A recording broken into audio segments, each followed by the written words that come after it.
Saturated fat কি আমাদের cardiovascular disease বা হার্ট ডিজিজের জন্য দায়ী? স্যাচুরেটেড ফ্যাট কেমিক্যালি স্টেবল, এটা সহজে অক্সিডাইজ হয় না।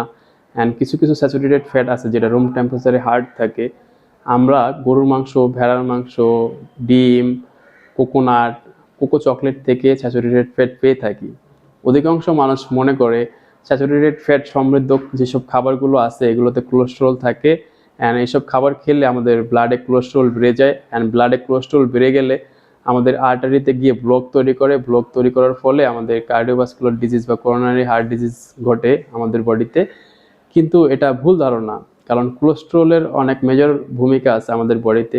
আর কোলেস্টেরল হচ্ছে লিভার তৈরি করে ম্যাক্সিমাম কোলেস্টেরল আমাদের যতটুকু প্রয়োজন এর। যখন আমরা বাইরে থেকে কোলেস্টেরল ইনটেক বেশি করি তখন লিভার কিন্তু অনেক সুন্দরভাবে ব্যালেন্স করে বডির যে কোলেস্টেরল উৎপন্ন করে এটা কমায় দেয়। তো কোলেস্টেরলের মেজর যে ভূমিকা আছে এটা হচ্ছে আমাদের sex hormone testosterone and oestrogen তৈরি করে, অ্যান্ড আমাদের যে স্ট্রেস হরমোন গ্লুকোকর্টিকয়েড আছে, কর্টিসল আছে, এটা তৈরিতে হেল্প করে কোলেস্টেরল। সো রিসেন্ট যে মেটা অ্যানালিসিসগুলো দেখা গেছে যে মানে যারা হচ্ছে স্যাচুরেটেড ফ্যাট সমৃদ্ধ খাবার খায় এদের যে ক্রনিক হার্ট ডিজিজ বা কার্ডিওভাস্কুলার ডিজিজ এর ঝুঁকি বা কোনো এভিডেন্স কিন্তু পাওয়া যায় না। সো 2013 সালে আপনার ব্রিটিশ মেডিকেল জার্নালের রিপোর্ট অনুযায়ী মেডিকেলে যত হার্ট অ্যাটাক নিয়ে রোগী ভর্তি হয়েছে এর 2/3 মেটাবলিক সিনড্রোমের কারণে হয়েছে, অ্যান্ড 75% মানুষের টোটাল কোলেস্টেরল কিন্তু নর্মাল ছিল।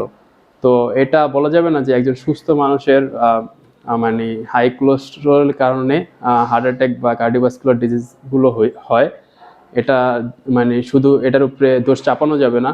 এর পাশাপাশি হচ্ছে এই কার্ডিওভাস্কুলার ডিজিজ বা ক্রনিক হার্ট ডিজিজের মূল কারণ হচ্ছে এক্সেস বডি ফ্যাট, অ্যান্ড আমরা যে প্রসেস ফুড খাই এগুলোর ভিতরে যে স্যাচুরেটেড ফ্যাট আছে, ফ্যাটের সাথে যে সুগার আছে, সোডিয়াম আছে, এগুলো দায়ী। তো এটা হচ্ছে রিসেন্ট যে 2013 সালে যে স্টাডি এটা শেয়ার করলাম।